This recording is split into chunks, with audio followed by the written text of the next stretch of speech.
I think my road down that avenue of addiction was purely trying to find comfort in the denial of who I was. Welcome to the Recover Yourself podcast. I'm your host, martinJon, the recovery mentor. If you got or are getting sober to build a new life, then you're in the right place. I'm not interested in how much time you have. I care about what you're doing with the time that you do have, and when you care about you, your sobriety is going to be inevitable. I've completely retooled this podcast to focus on topics rather than focusing on people and their sober experiences. From now on, I will be addressing the countless aspects that contribute to recovering ourselves. I am open to ideas and guests, so reach out to me if you want to share. Today's episode is entitled The Expectations of Others Transitioning into Self. We address what Lona Currie, my guest this week, calls the invisible laws of normal and unwritten rules. You see, when we're born, we're immediately inundated with the thoughts and ideas of those around us. Those thoughts, because they're the only ones we're exposed to, are considered the norm. These lead to expectations of what we deem as normal. These invisible laws of normal come from family, church, school, culture, and all the dogma that comes with each of those, many of which have been informed by the others. They teach us what and how we're expected to be. Breaking from that is not easy for anyone. Many people live lives that are riddled with unhappiness because they don't know how to hear or trust themselves over the din of everyone else. But that is exactly what's needed. A few things to note before we dive in. We address something called minority stress, which can be generalized as the stress that someone feels when they don't fit in. This covers on large and small scales gender identity, sexual preference, race, and a whole host of other assumptions within a given culture. In terms of being oneself completely, I want to mention that Lona is a trans man, and it was only in 2013 when gender identity disorder was removed from the Diagnostic Manual of Mental Health Disorders. I mention this because as of today, it was only 7 years that our scientific community stopped giving permission to diagnose those who were born transgender as having a mental health disorder. So even though we've made great strides as a community, it takes a long time to change the way you perceive something. So keep in mind as you listen, what are the expectations that we carry? And I will start by asking, how are we introduced to the invisible laws of normal, and how do we maybe inadvertently even, or against our better judgment, or even against our own health, embrace these invisible laws of normal? Well, we know that in those pre-language years of our lives, we're really absorbing everything from our environment. And, that's the time as parents you think, oh, we can do anything we want to right now because they'll never remember. This is not affecting. But really, it is affecting the whole atmosphere. And that's how we begin to determine what our surroundings, our family, our people's invisible normal is. And we pick those things up by their routines and observing their routines and listening to how they speak. And we're so intuitive at that time that we really pick up mostly on vibration. So just as we're able to pick up who's nice and who's good and who's not, I think we're really able to absorb what the expectations are. I mean, we start defining gender with children before they ever come out of the womb. The moment the ultrasound picture comes out, we begin to set up what's normal for them. So if you're a boy, we buy all blue and we set it up in sports, and vice versa for a girl. And we really still have no idea who they're going to be. And so, those things they really do affect the development of someone as they are coming into this world and reacclimating, so to speak, to this 3D surrounding. How did you experience expectation, and how do you believe we experience expectation of others through our formative sort of younger years, and how are those unwritten rules written? As you may or may not know, I grew up in the very deep South. And so a lot of their unwritten rules are written on everything. There is a very deep tradition of religion in the South. And like right now, as we answer that question, I'm looking around as my younger self to, my surroundings, and I'm seeing this little town. And I remember seeing my first rebel flag, Confederate flag in the window of a store. And I remember asking my grandfather, what that meant. And I remember him explaining it to me. And, I was very young and still not really understanding, because again, you still don't see the difference between, color and people and all of that stuff. So I remember that being very confusing. I remember thinking, well, that really says, that really says a lot, as a child. That says a lot about how they feel. And then, that deep tradition of church every Sunday, then with the family, and there was just this deep disdain for anything different. And I felt the difference. And I remember starting to feel, there was a moment when I realized, now to know this, you have to know that my history, my grandfather was like my best friend. As a little kid, he was my best friend. So the difference for me came in that moment that I realized that our bodies were different, but that we enjoyed the same things. And then I remember when we would be playing, my grandmother or my mother would say, "Stop playing so rough. She's a little girl." So I remember thinking to myself, even then, why does he have to adjust how we play because, of that? And so that's a very deep and complicated, but yet great question. And I want to get some really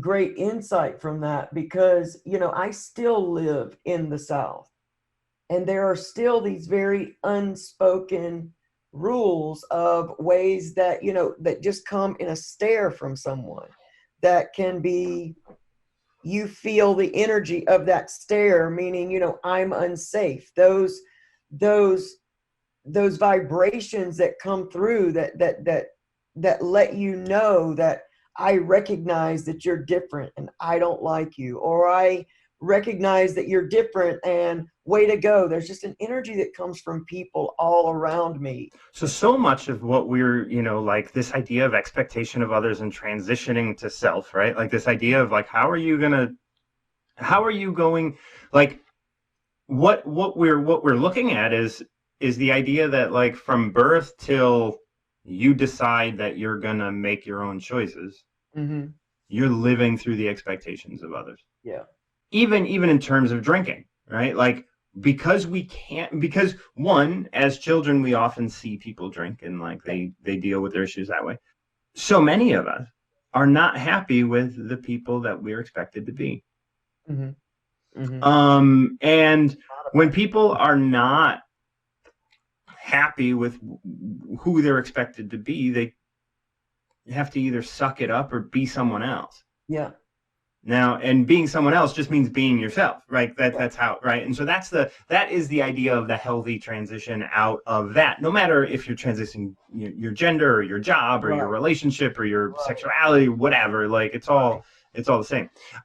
So how are expectations of others and our approach to just accepting that because we are raised in a certain tradition of accepting that, how is that, let's just say, harmful?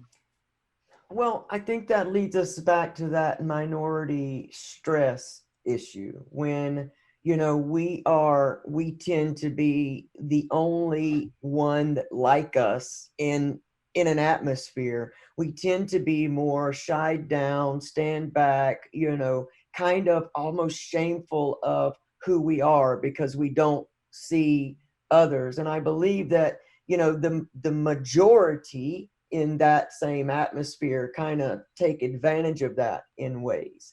And I think that on a day-to-day basis, that majority, they don't expect to see anything different. And a lot still have that idea because it makes them uncomfortable. They still have that idea that you should stay shameful. And we know that everything's energy and everything is vibration. And so it doesn't necessarily take a word from somebody for you to feel that. And if you have felt that for a very long time in your life, you've been living, especially if you are in that minority and you've been this way for a long time, you have developed this sense of living in that survival mode. And so that adds to a lot of ways that you start becoming, the ways that you build your self-esteem, your security level.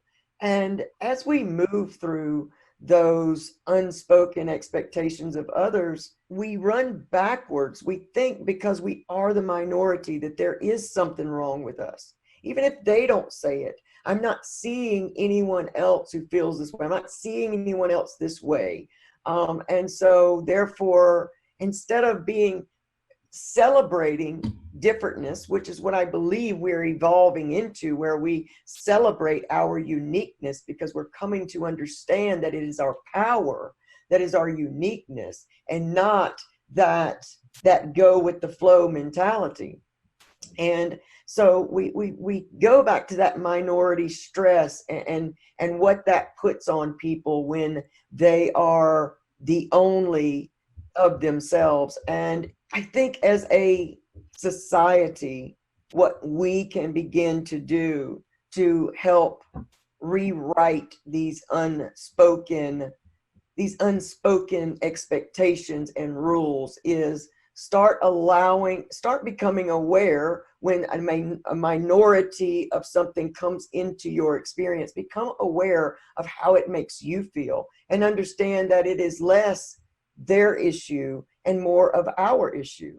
And that's with anything that we are trying to evolve and change, anything that we are moving to, even especially in the recovery process, is we have to learn that our discomfort is not an outside force that is moving its way in on us. Because people get mad sometimes when a trans person or someone different walks into their experience, as if we should have been able to see their invisible force field that says nothing different, come towards me. And they get angry and they don't really take the opportunity to ask themselves why.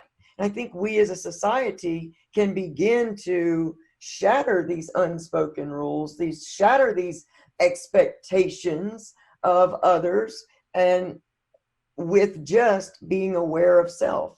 And I think the expectations of others we all have, but sometimes we don't realize we have them until something challenges it. Now, in my platforms that I'm doing this publicly, online, and I needed people to see that recovery journey. As I was talking about healing your root causes, what is it that kept you hiding from yourself, running back to this substance, running back to this fake well-being, if you will? What kept you running back? And so as I was exploring all of mine and healing them in front of the camera, when I came to this, I had to do that in front of the camera as well, just to give people a place to look and say, okay, that person looks like me, whether I'm transitioning my gender or transitioning my job, myself as whoever, whatever feels right for me. If this person can do it, I can do that. And so if we keep standing up and out like that, and then visit ourselves for why we are so uncomfortable with the different, what's not the norm. And you know what? Honestly, Mark, I don't even know how to find out where we originated this norm, other than what steeps from religion, what religion has kind of bled out into the world of what is normal and what is not. But it seems that we know it from such a young age that we grow up in this box of what's supposed to be normal. And if you start to want to push against the walls of that box, then you are the minority. And then I think that minority stress plays big. Well, and minority stress Yeah, is can be localized. So I mean, very, very. you could be white in a black neighborhood and experience minority stress. It is Absolutely. just about being a minority in an area at a time where you are the minority. The That's a minority. stressful sort of experience, and that's Yes. all that we mean when we talk about minority stress. I want to bring it back to the expectations of others. We have expectations thrust upon us Hmm. as children, and then we put out these expectations. Yes. And I was, and as you were speaking, I was thinking about this idea of like, oh wait, we all have expectations of others, right? Like we have expectations that we're going to be we actually, being in the minority, have expectations more often than not that we won't be accepted. Absolutely. Absolutely. That is probably met very keenly by those who have expectations of us meeting, and then we get to experience that full head on. Yep. Can you speak a little bit about like the depth of expectation and experience as we go through our lives day to day? Well, I tell you, I mean, we talk about expectations just like that on both sides of the spectrum. And we know when we talk about and we learn about the law of attraction is that like attracts like. And what we are expecting very often, if not always, we will find. And so, as just as we were saying, the expectations of others really expose our expectations as well. And when we walk into that situation of expecting that we're not going to be accepted and people are going to treat us badly, and we are always going to run into those people because we are vibrating at that place, and those things collide. And then they reiterate that belief that, again, I'm the minority here. I don't have the right to stand up for who I am. And, I live this on a daily basis just because of my workplace, and a lot of people do, where they begin this transition at this workplace and they've got years in there and can't just quit and go off to a magical island somewhere and then come back as their new self and they live this huge life. Unfortunately, when a lot of people get into transitioning their gender, they have that unrealistic unspoken expectation that all of a sudden it's all going to be magical, and there's not much talk of what happens there in between. And so, as we are moving through, I think one of the most amazing things that we can do is begin to change those expectations, to begin within ourselves to expect to be seen and expect to be, accepted, and expect that maybe people won't even notice, that you just don't expect to get the stares. We've got to start, we really, really, I think, to really achieve this evolution in consciousness of humanity as a whole, we've all got to start changing those expectations. And I believe that when we run into other people's expectations, it exposes our own. And I'll tell you, I've never realized how many expectations I had until I was raising my child, raising my son as, a trans man pre-transition really exposed all of my expectations for him, which then broadened up my expectations of the world and how I was experiencing it. Now, part of the recovery journey has been to learn to change those expectations within myself before I can expect to see them, mirrored back to me in my reality.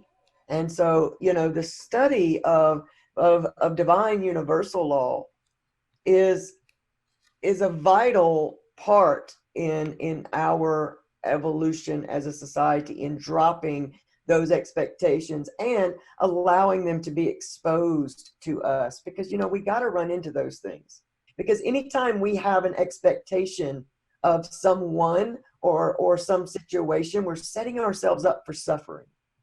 We truly are, when we are trying to control the life of another. And I think that that's what happens in our community so much, even with the recovery community, trans, the LGBTQ, minority community, all of that stuff is our expectations simply boil down to a control of others.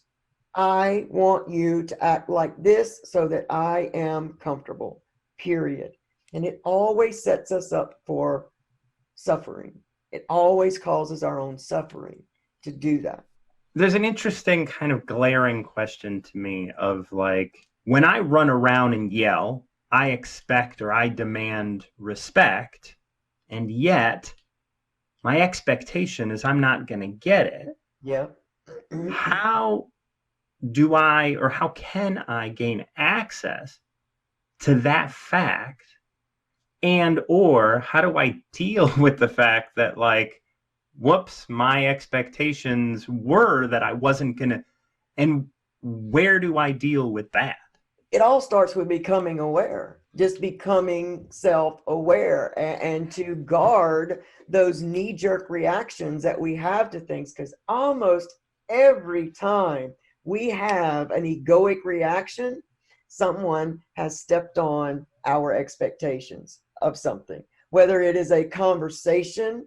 These things are happening so subconsciously for us that when we get into a conversation, we even have subconscious expectations of how that conversation should go or how we want it to go. And we really have to start coming back to our, stepping all the way back to what is the origin of that expectation. Where is it coming from? Because we know that there is all emotions trace back to one of only two origins, and that is either ego and fear or love.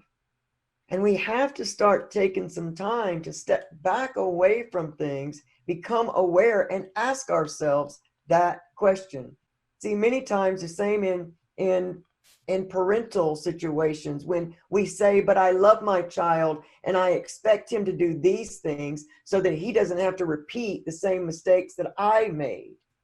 And we never truly come to a place of understanding that, this is a human being on its own human journey, and we are only here to facilitate, feed it, love it, all of those things to allow this human being to now experience their divine call, their divine path. But that goes back to those societal things of how you're supposed to do things. And we say it comes from care. If we go deeper and we ask ourselves the real questions, we will come to understand that we are trying not only for them not to make our same mistakes that aren't really mistakes at all, because they make us who we are somehow trying to live out some parallel self in another person. And if we again go back into self, revisit self, and ask that question of, is this expectation going to further my love walk, or is it going to further my egoic sabotage? And ask ourselves where we're coming from those two scales and spectrums. And then we can start to uncover and expose, because darkness can't live in the light, because the light exposes the darkness. And we all have to do that when it comes, and this is a beautiful subject to actually have it lifted on, because expectations are involved in almost every moment of our lives. Every moment. Back from those caveman days. I'm expecting I'm going to stick my head out and a dinosaur is going to get it. And so it goes back so far that we've got to be afraid not to go back just as far within ourselves And it's Mm. awareness. Yeah. Awareness. Am I uncomfortable? Ask myself why before I lash out at the object that I believe or am blaming for making me uncomfortable. And we got to see everything as a lessons toward evolution. It's a lesson towards meeting my higher self, the best version of me, my divinity, if you will. This is how I get past all the crud to find that, that amazing me in there is, why is this making me uncomfortable? It's here for my good. It's not here to ruin my day. It's somehow inherently here for my good. So trust and awareness. So in terms of that, like, I mean, you mentioned, like the difference between the ego and the love.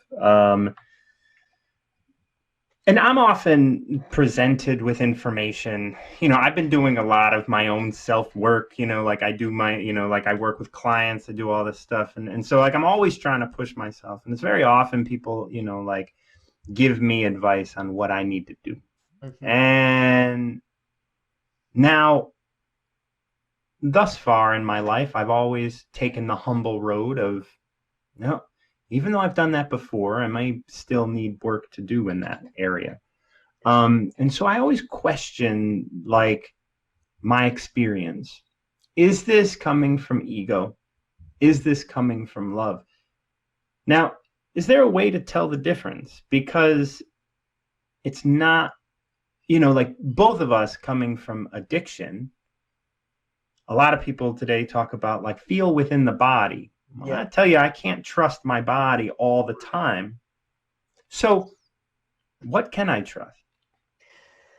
Well, I think that as we come deeper into the recovery process, and regardless of what you're recovering from, whether it be substance habit, whatever, it doesn't matter. When we get in a place where we start to bring everything into awareness, we start to really feel our bodies more. And I gauge myself with that same question. Is this thought here going to further me and deepen me into, the best possible version of myself, which is what I'm, reaching for every single day? Or is this going to just fulfill a momentary, fleeting good feeling? Because, we get in things like rage and anger, and they produce, momentary, releases of these great hormones that almost make us feel high again. Mm-hmm. And we get addicted to those very chemicals being released. So I always say, for myself and for my clients and all of those that I speak with, is let yourself drop down from your head into the heart. And don't be afraid to let things sit with you. Everything is not an immediate response. It is okay to tell someone, I'm not sure how I feel about that just yet. I need a little bit of time. And for those things that have to be made right then, I really say go into that heart. And there is a very big, if you take your hand and place it on your heart, and then you take a hand and place it on your head, there's a very different feeling. And once someone like just brings your awareness to that, because we always hear the cliches, follow your heart, and all of those things, but we don't actually know what they mean. And it's because we're trying to figure them out with a label and words and definitions, when really it's about emotion. This goes back to the energy that we experience when we're Exactly. born, right? Like, Exactly. what is the difference between this energy? Now, have I labeled these correctly? Exactly. Exactly. And again, we have to start becoming aware in the moment of things, because ego will take you to rage. Ego wants you to be right. And ego will have you fight for your platform. It's the same as when we take either side of an issue, whatever big issue is going on in the world. The moment we take either side, we're already acting in ego, because the emotion of it, your heart, your higher self would lead you to be the change you want to see, not attempt to control everyone or convince them of your rightness or your side. And a lot of people won't resonate with that. They'll say, well, that's not right because I'm doing it from love. But really, it's love with an egoic cherry on top, because we're not here to control any other human being in form. We are here only to reach our higher selves and transcend and evolve into our own divinity. And just like, when you drop the pebble in the water, regardless of the side, it ripples out into the entire body of water. And when we focus in on changing ourselves and ourselves only, and we radiate that energy of true love out into the world, it changes the world. And people will say to me all the time, but LC, I'm just one person in the middle of nowhere, country state, and that's never, it is. You cannot yell loudly enough for someone to get your point. After your voice goes up even that octave, now their ego is engaged, and now you're in a war with ego. You're not even talking about love or the issue at hand. And the way that you feel into these differences, feel into, that deepness, you will feel it here. I guarantee you will feel it there. But always, don't be, the ego bets on you to be too afraid, because the ego wants to keep you comfortable. It bets on you being too afraid to oppose it. It bets on it. But we've got to oppose it anyway, and sit still when it tells us to get up, and love when it tells us to run, and and be with that thing that makes us uncomfortable. Be with it. Ask the internal questions. Our questions should never be to another person on why they are the way they are, or why they are expressing who they are. It should always be, why does it bother me? Right. What does it ultimately have to do with me? How will it affect my life either way? It doesn't. Right. And if we do that in our lives in every aspect, we will begin to experience the type of joy, well-being, and happiness that no substance, habit, or anything on earth could even give us. And that's when we find real recovery, real evolution, and real love. And once you experience that a few times, man, you learn to trust it, and you hear its voice, and and you're not going to get it right every time, man. I mean, we're a work in progress. Absolutely. So there's one more question I wanna ask, and I'm gonna say this. I don't know, this is probably gonna get edited out and all that kind of stuff. But what I wanted to say was that, like, we're not brave and heroes to be sober, and you're not brave hero to be going through your transition. We're just people going through and making our choices. Again, the world around us often wants to build an unspoken, build another unspoken rule that's like, oh, you're so brave. No, I can't live without this, right? Like, in order for me to be this, in order for me to be me, I have to, I had to do this. It wasn't an option.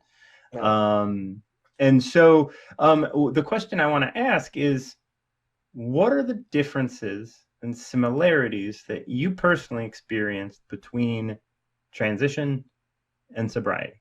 Oh, gosh. So when I began my transition, I wanted everything right now. I wanted to take my first shot and wake up next morning with a full beard and whole new body and ready to hit the world. The same in my recovery. I wanted to to get into it, and I wanted to not have any more cravings, and I wanted to, start experiencing that, great happy life. And it all stems back to that instant gratification thing, which is part of the recovery process, which is also part of the transitioning process, because it goes all so much deeper than just that surface thing that you see. I have experienced so many changes in my emotions and my emotional capacity, in both my recovery and my transition. When you are transitioning genders, there are very real differences between genders that you either start gaining and some you start to lose. My ability to be empathic has gotten, a little bit, has shifted. And I'm having to learn how to now, be empathic, in this new way. I don't feel things as deep as maybe I once did. Well, it's also the same in recovery. We think that, well, I thought that the ways that I felt would be the ways that I felt forever. And yet it's an ongoing process of change. And I learn something new every day about myself, and how to bring it into recovery. Recovery for me is about true healing all the dark places, and really pruning and growing all the beautiful places. And it takes a little while to start recognizing those beautiful places, as in both areas we feel so much shame and guilt, and we point out all the bad.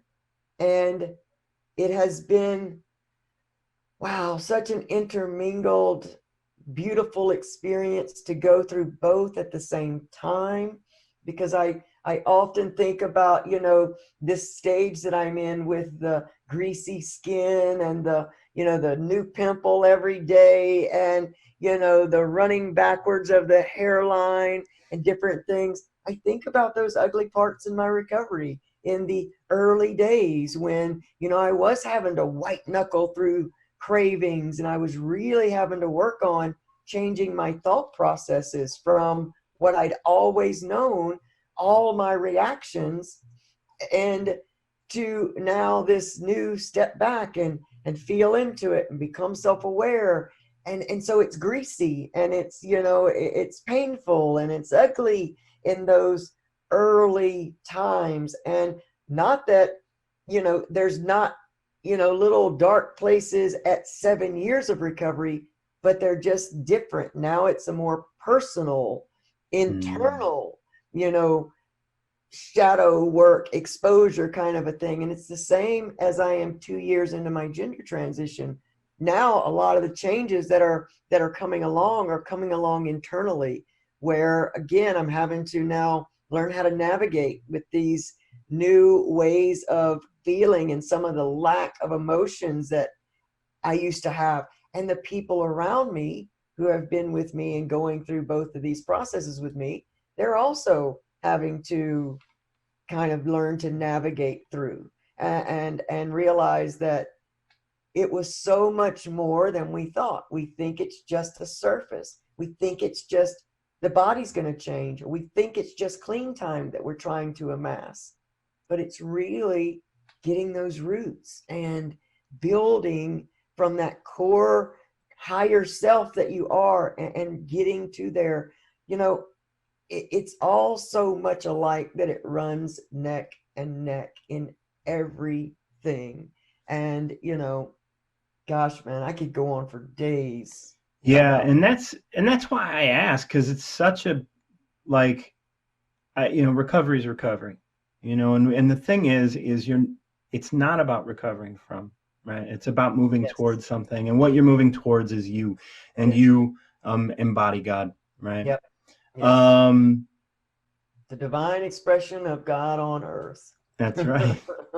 So I did jot a note down about, like, how did you pass on unspoken rules to your son? Oh, well,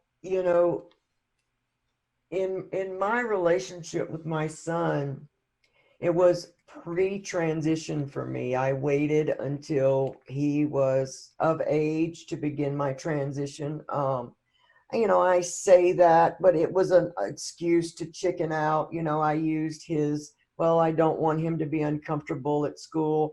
I made him, through my own unspoken vibration, I made him ashamed of his family.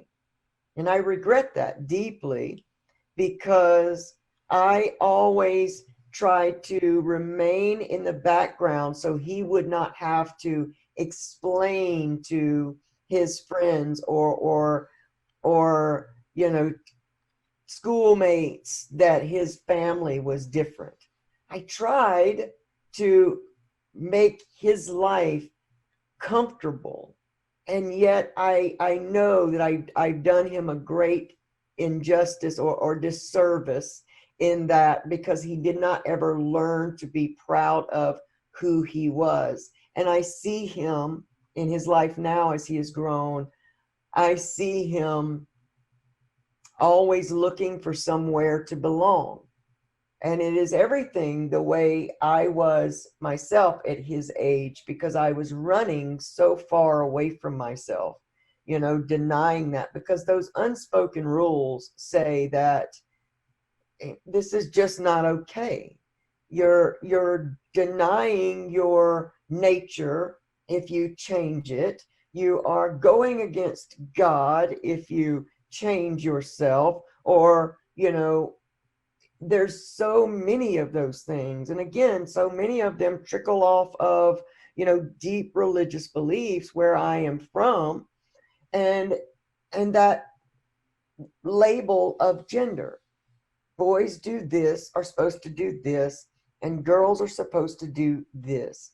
Those things just become deeply ingrained in you, whether they're because they're spoken, sometimes they're unspoken. It's a big gumbo, if you will. That's one of those Southern things. It's a gumbo, if you will, of what normal and society is supposed to look at. That will always be one of the things that I regret. And I'm in the process now of actually writing a book for families in recovery, parenting in recovery, because many times I came to my raising of my son with the expectations that he would be the boy I never got to be, that I expected him to be that guy in high school that, I always dreamed to be. And when he did not meet those expectations, I was very critical and could not understand what his problems were. Like, I would say things like, why aren't you taking advantage of this? What problems could you possibly have, asking insensitive questions like that from a perspective that I have no earthly idea what it's like to be the child of gay or transgendered parents in high school or middle school in the year, 2017, 18.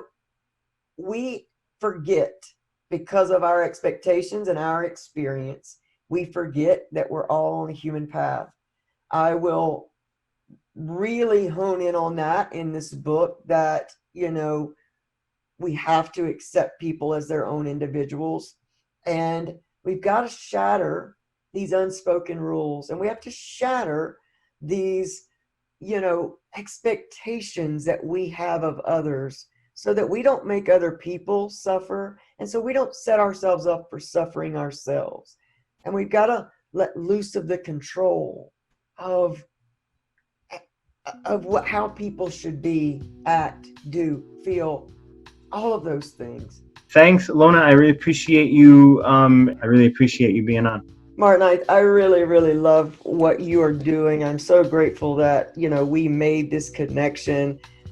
It again lets me just feel so much gratitude for the recovery community, and because that's how we made this beautiful connection. Thank you for helping to shatter these unspoken rules and expectations, and just being a light on the earth for, humanity. these conversations shatter stigma on so many different areas that, we're covering a lot of ground in just one show. And so I wish you honestly the very best outcome of this entire project. And I really can't wait to see all that you do with this, because you are helping humanity evolve into this new consciousness. And I'm just honored and grateful that you allowed me to be a part of it. I'm really super stoked. Well, thank you so much. Yeah, no, that's all definitely a part of it. So we're trying to, you just keep contributing, right? All the time. All the time. Lona, thank you so much, man. Thank you, man. Thanks. All right. So in light of all that Lona presented, I want to raise the question for each of you listening. Where is what other people deem as normal keeping you from being yourself? And what about you do you not want anyone to know? Answering these questions takes us each to places we're hiding from both others and ourselves. As this relates back to sobriety, in as few as 2 drinks, anyone can convince themselves of anything, especially running from problems that they would otherwise want to be dealing with.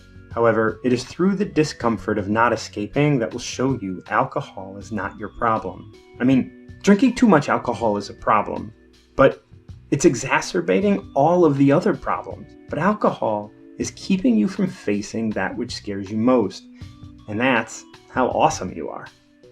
You can find more information on Lona and how to get in touch with him in the description of this episode. You've been listening to the Recover Yourself podcast, where we step beyond recovering from and start recovering to. Now, if you're ready to do the hard work of recovering yourself, contact me. I work with clients over a total of 4 sessions to identify and face those things that they're running from. If you're interested in contributing to the Recover Yourself podcast, contact me through here on Instagram or Twitter, where you can find me at martinJon. Until next time, keep recovering yourself.